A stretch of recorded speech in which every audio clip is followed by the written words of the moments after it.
The garage door rattled upward, letting a band of late afternoon sunlight spill across the old truck inside. She wasn't just any truck. She was my dad's 1955 Chevy pickup, the one he'd bought as a young man and held on to until the day he died. I'd spent nearly 2 years bringing her back from rust and dents, one evening and one paycheck at a time. The new seafoam green paint caught the light just right, the chrome trim gleaming like jewellery.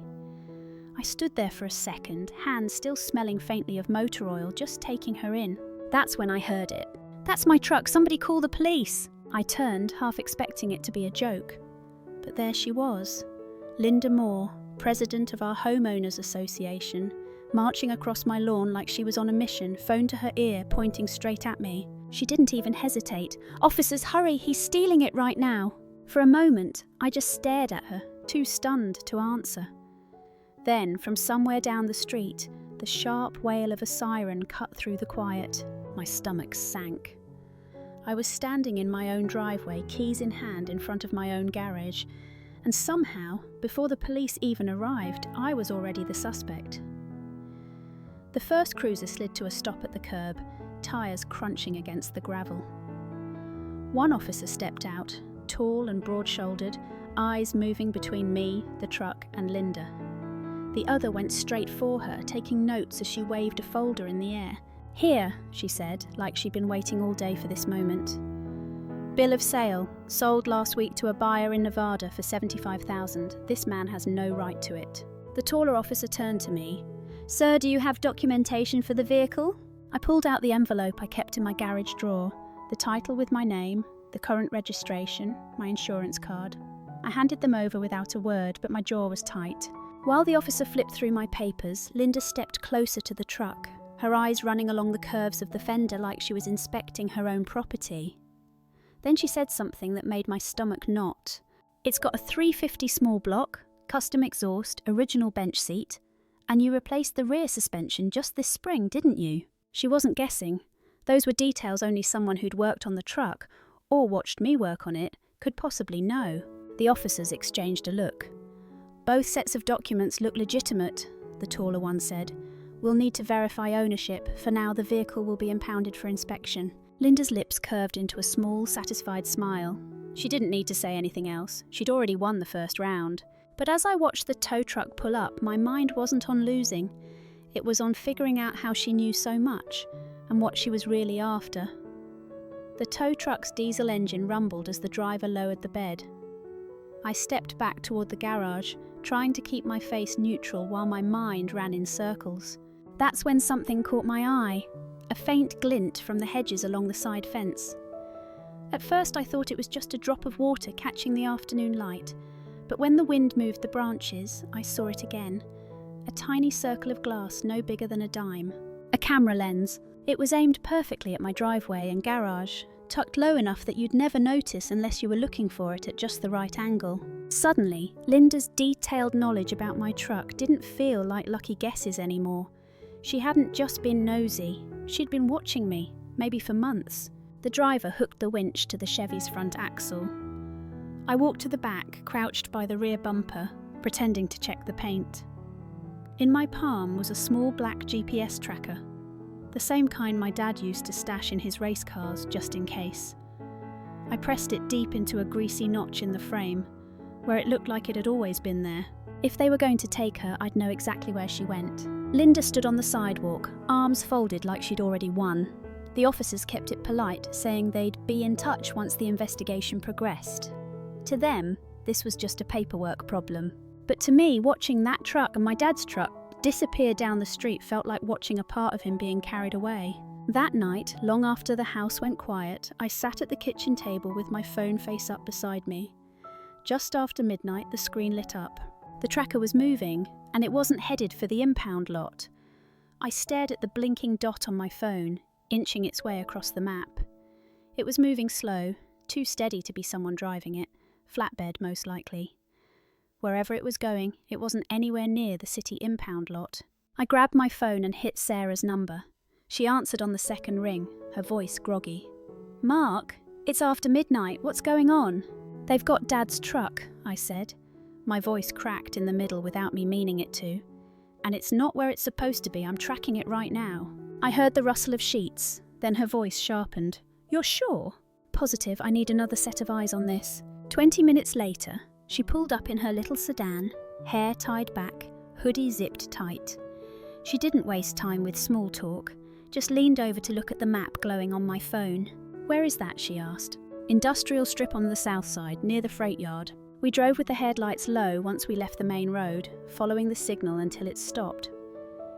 Ahead of us was a long row of squat metal warehouses, their corrugated walls throwing back the glow from a single streetlight. Through a break in the fence, I saw movement inside one of them, shapes under tarps, chrome glinting in the dark, and there, under the same light seafoam paint I'd spent months sanding and spraying, was the Chevy. Sarah's voice was almost a whisper. Mark, there's more. Look. She pointed toward a rounded silver Airstream trailer, a cherry-red Mustang fastback, even a boat with its hull polished like glass. None of this was random. They weren't just taking cars, they were collecting treasures. I gripped the steering wheel, my jaw tight. This wasn't going to end with a phone call to the police and a shrug. Not this time. We stayed parked in the shadows, engine off, windows cracked just enough to catch the faint hum of a generator coming from inside the warehouse. Every so often, the sharp beep of a forklift cut through the night. Sarah held her phone up, snapping photos through the gap in the fence. We should take this to the police, she whispered. Not yet, I said. Right now it's just a picture of my truck in a building I don't own. They'll want more than that. A pair of headlights swung across the yard, and a black luxury sedan eased up to the gate.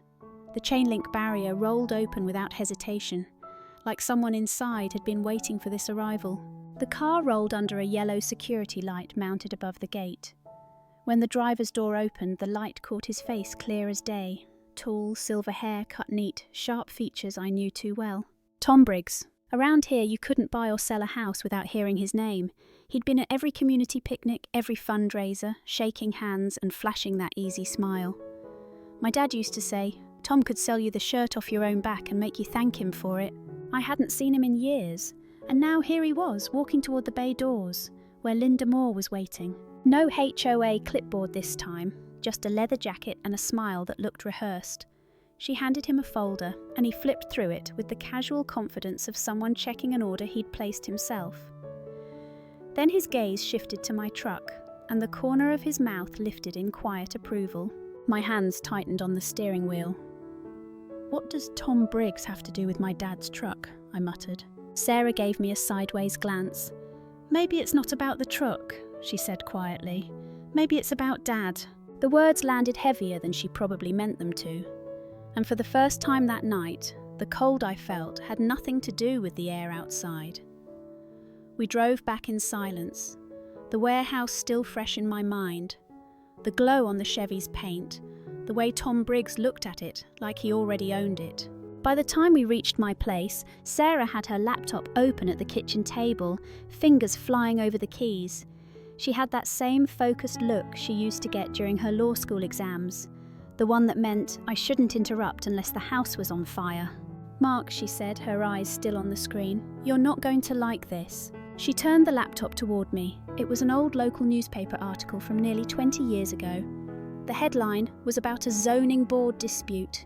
In the black and white photo, there was Dad, standing at a podium during a town meeting, and a few seats away, arms crossed, was a younger Tom Briggs. Dad filed an ethics complaint against him, Sarah explained, said Tom was using his position to push through property deals that only benefited him. The case got dismissed for lack of evidence. I stared at the picture, remembering the way Dad's jaw would set when he talked about people who abused their power. He'd never named names, but I could see it now. Tom Briggs was one of them. Sarah clicked through more public records. Tom's company specialises in asset recovery from foreclosures and estates. Guess who's listed as a subcontractor for neighbourhood compliance and enforcement? She didn't need to pause for effect. Linda Moore. It was like a puzzle snapping into place. Tom finds something valuable. Linda applies pressure with HOA violations until the owner gives up. Then the item changes hands quietly. On paper it looks clean. In reality, it's theft dressed up in legal language. I leaned back, my chest tight. This isn't about my truck. It's about finishing something they couldn't take from Dad when he was alive. Sarah met my eyes. If they've been doing this for years, your truck isn't the only thing they've taken. I nodded slowly. Then we go after all of it, and we make sure it ends with them. By the next morning, we both knew what had to happen. If we wanted this to stick, we couldn't just tell the police what we saw. We had to show them. In real time, with no room for doubt. Sarah called a former classmate from law school who now worked at the county prosecutor's office. She laid out everything. The warehouse, the photos, the history between Tom, Linda, and Dad. Her friend didn't hesitate. If you can catch them moving stolen property, we can get a warrant and make it ironclad. That became the plan. We wouldn't just watch the truck, we'd wait for it to move and be there when it did. I still had the GPS tracker feed up on my phone, the blinking dot frozen at the warehouse. If they wanted to sell the Chevy, they'd have to move it again. That would be our window. Sarah reached out to Detective Ramirez, a local cop she knew from a community legal clinic. He agreed to meet us at a corner booth in the diner near the courthouse. Ramirez was the kind of guy who didn't waste words. He listened quietly as we told him everything, his coffee untouched until we were done. Finally he said, "All right, you spot movement, you call me, I'll have a team close by. But understand this, once we start we see it through, no pulling back halfway." That night, every creak outside had me checking my phone. Just after 2 a.m. it happened. The dot began to move, slow and steady, south toward the freight terminal. I shook Sarah awake. She didn't ask questions, just grabbed her jacket. Ramirez's voice came through the speaker as we drove. "Stay back, we're in position." The road to the freight yard was lined with chain-link fencing. Inside, I could see rows of stacked containers under the harsh glow of sodium lights. And there, rolling toward one of them, like it was just another shipment, was my father's Chevy. The freight yard smelled like diesel and salt from the nearby docks. Sodium lights buzzed overhead, painting everything in that washed-out yellow glow that makes the night feel even colder. From the passenger seat of Ramirez's unmarked car, I could see my dad's Chevy. That soft, seafoam green paint, almost glowing under the lights, being eased down a ramp toward a waiting shipping container with its doors wide open. 2 men in heavy jackets were guiding it forward. Linda Moore stood nearby, clipboard in hand, looking like she was running the whole operation. Then Tom Briggs appeared from behind a stack of containers. He didn't rush. He walked with the confidence of someone who thought nothing could touch him. Under the yellow light, I saw the same easy smile I'd seen at neighbourhood barbecues, only now it looked sharper, like it was carved in stone. He stopped beside Linda. She handed him a folder, and he glanced inside before looking straight at my truck. The corner of his mouth twitched in approval, like he was inspecting a delivery he'd ordered. In the front seat, Ramirez's voice was low but steady into the radio. "Stand by. Wait until they start loading." The workers rolled the Chevy halfway up the container ramp. Linda flipped a page on her clipboard, Tom nodded, and Ramirez's voice changed. "Move in." It was like a switch flipped. From 3 sides, unmarked SUVs and patrol cars surged forward, headlights cutting through the dark. Doors flew open, officers shouting commands. "Police, step away from the vehicle!" Linda froze mid-step, eyes darting from the Chevy to the open container. Tom just stood there, like he was deciding which story he'd try first. But when Ramirez stepped into the light with his badge in hand, that practiced smile of his finally wavered. Sarah's hand brushed my arm, grounding me in the chaos. The truck was here, safe for now. But I knew, and so did she, that this wasn't the end of it. The courthouse hallway smelled faintly of old paper and coffee. The walls were lined with framed photos of judges from decades past, their stern eyes watching everyone pass. Sarah sat beside me on the hard wooden bench, arms crossed, her heel tapping a slow rhythm on the floor. The morning had been a blur of sworn statements and copies of documents, all of it inching forward like a slow-moving river. Then Tom Briggs walked out of the courtroom, his lawyer trailing behind him. He didn't look beaten, not yet, but there was a tightness in his jaw I hadn't seen before. He stopped a few feet from us, his voice low but laced with something sharp. "You think you've got me cornered, Mark? You don't even know what you're holding." I met his stare without speaking. He leaned in just enough for his next words to be only ours. "It's not the truck that matters, it's the box." The sound of that word, box, made Sarah's head snap toward him. Her foot stopped tapping. She didn't say a thing, but I caught the flicker in her eyes, a mix of recognition and something like fear. Tom straightened, glancing at Sarah with a smirk that told me he'd noticed her reaction too. Then he walked away, disappearing down the hall with his lawyer. I turned to her. What was that? Her lips pressed together, as if weighing whether to answer. Not here, she said finally, standing up. We'll talk at the house.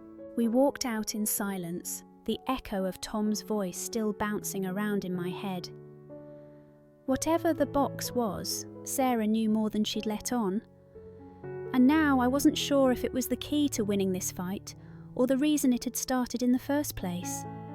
The rain had started by the time we pulled into the driveway. Not a heavy storm, just a steady drizzle that softened the edges of everything. Sarah didn't get out right away. She sat there, hands on the steering wheel, staring at the house like it might answer for her. Inside, she went straight to the hall closet. I watched as she pulled down a worn cardboard box from the top shelf, the kind held together more by old tape than by the cardboard itself. She set it on the kitchen table between us.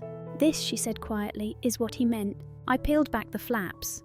Inside were photographs, some I'd seen, some I hadn't, of my dad standing next to the Chevy at car shows, in front of our old house, even leaning against her on a dusty back road. Under the photos was a smaller wooden case, smooth from years of handling. When I opened it, I found my dad's service medals, his discharge papers, and at the very bottom a single folded letter. Sarah looked down at her hands. Dad gave me this before he passed. He told me to keep it safe, that there were people who'd try to get their hands on it. I unfolded the letter. It wasn't long, just a few paragraphs in my father's careful handwriting.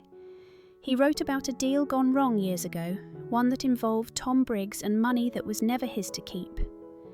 My dad had proof, and he'd hidden it in the one place he thought no one would suspect, tucked inside the lining of the truck's driver's side door. That's why they wanted it, I said, my voice low. Sarah nodded. If you get the truck back, you get the proof, and once you have that, he can't touch us. The sound of rain tapping the windows filled the silence between us. I looked at the box, then at Sarah, and felt the weight of what my dad had left. Not just the truck, not just the proof, but a chance to finish something he couldn't. Outside, the drizzle kept falling, as if the world was giving us a moment before everything changed. Lesson: sometimes the most valuable thing isn't what you own, but the truth and integrity you protect, even when facing power and pressure. Thank you for staying with me until the very end of this story. I'm truly grateful for your time and support. If you enjoyed it, please give it a like and subscribe to the channel. I'll see you again soon here on Rain Inside.